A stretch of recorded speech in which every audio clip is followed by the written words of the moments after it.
धाम मंदिर जो दिल्ली में इतना बड़ा मंदिर, गिनीज बुक में इसका नाम है और पूरी दुनिया भर में बहुत बड़े बड़े मंदिरों के लिए ये संस्था प्रसिद्ध है। लक्ष्मी नारायण भगवान के पुजारी स्वामी नारायण थे। स्वामी नारायण कृष्ण भक्त थे और कृष्ण का आश्रय लेकर कृष्ण कृपा से, नारायण की कृपा से वो दिव्यता को प्राप्त हुए। इसमें किसी तरह का कोई संदेह नहीं है। और सदगुरु रूप में, ऋषि रूप में हमें उनका पूजन यजन करना चाहिए, इसमें भी किसी भी तरह का कोई संदेह नहीं है। लेकिन बीते दिनों हुआ ये कि पूज्य हनुमंत प्रभु, महावीर हनुमंत प्रभु, हनुमान जी महाराज को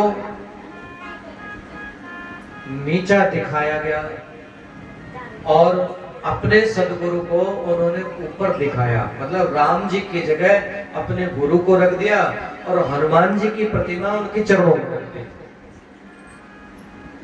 कुछ लोग विरोध कर रहे हैं। अच्छा, विरोध कर रहे हैं तो वो और उल्टा ले रहे हैं। वो कह रहे हैं नहीं नहीं नहीं, हनुमान जी साक्षात उनकी सेवा में रहते थे, वो तो साक्षात नारायण है। निसंदेह गुरु को ब्रह्मा विष्णु महेश का दर्जा हमने दिया सनातन धर्म में। इसका अर्थ ये नहीं है कि आप भगवान के सिर पर बैठ जाओगे या गुरु को बिठा दोगे। गुरु तो जो सतगुरु होंगे वो कभी उल्लंघन नहीं करेंगे मर्यादा का, वो भगवान से ऊपर नहीं दिखना चाहेंगे। लेकिन तथाकथित जो इनके चेले हैं, चाहे वो कोई भी हो, अपराध कर रहे हैं और समाज को भ्रमित कर रहे हैं और सनातन धर्म को तोड़ रहे हैं। किसी भी सनातन धर्मी ने ये नहीं माना कि अक्षरधाम मंदिर स्वामीनारायण संस्थान का है।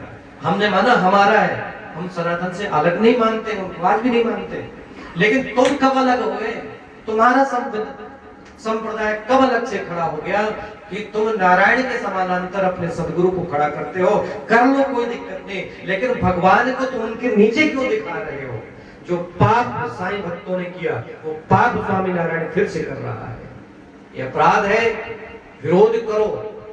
मरे मुर्दे की तरह हिंदुओं को नहीं रहना चाहिए। कोई कुछ भी कर ले और हम चुप रहे। सदगुरु निसंदेह भगवान के बाद सबसे ऊपर है। भगवान के बाद सबसे ऊपर का दर्जा हमारे गुरुदेव का है। लेकिन भगवान के सिर पर गुरु जी कभी नहीं बैठ सकते। अपराध किया जा रहा है।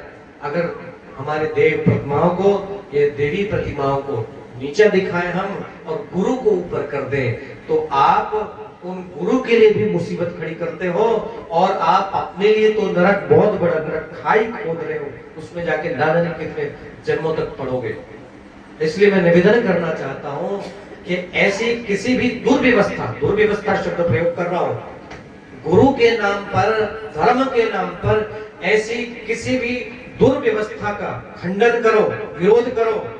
जो सनातनता से विरुद्ध हो या जो शास्त्र सम्मत ना हो, उसका विरोध करना चाहिए, खुल करके करना चाहिए। आप अक्षरधाम का निसंदेह भगवान को प्रणाम करो यहीं से, लेकिन इनकी जेबें मत भरो, मत जाओ, बहुत हो गया। हम इनको अपना मानते हैं, लूट करके हजारों करोड़ की संस्थाएं बन गई हैं और ये अब सनातन धर्म को नीचा दिखाएंगे, ये राम कृष्ण और हनुमान जी को नीचा दिखाएंगे। ये बर्दाश्त नहीं करना चाहिए। अपने इष्ट देव का, देवी देवताओं का अपमान, धर्म का अपमान बिल्कुल बर्दाश्त मत करिए। विरोध करिए, विरोध प्रदर्शन करिए, और कुछ नहीं तो बहिष्कार करो कम से कम इनका।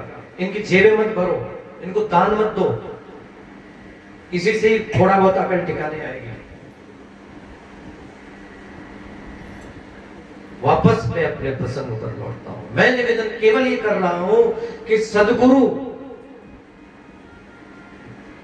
गुरु बिन भवनिधि तरई न कोई, बिना गुरु के भवाब्धि पार नहीं किया जा सकता।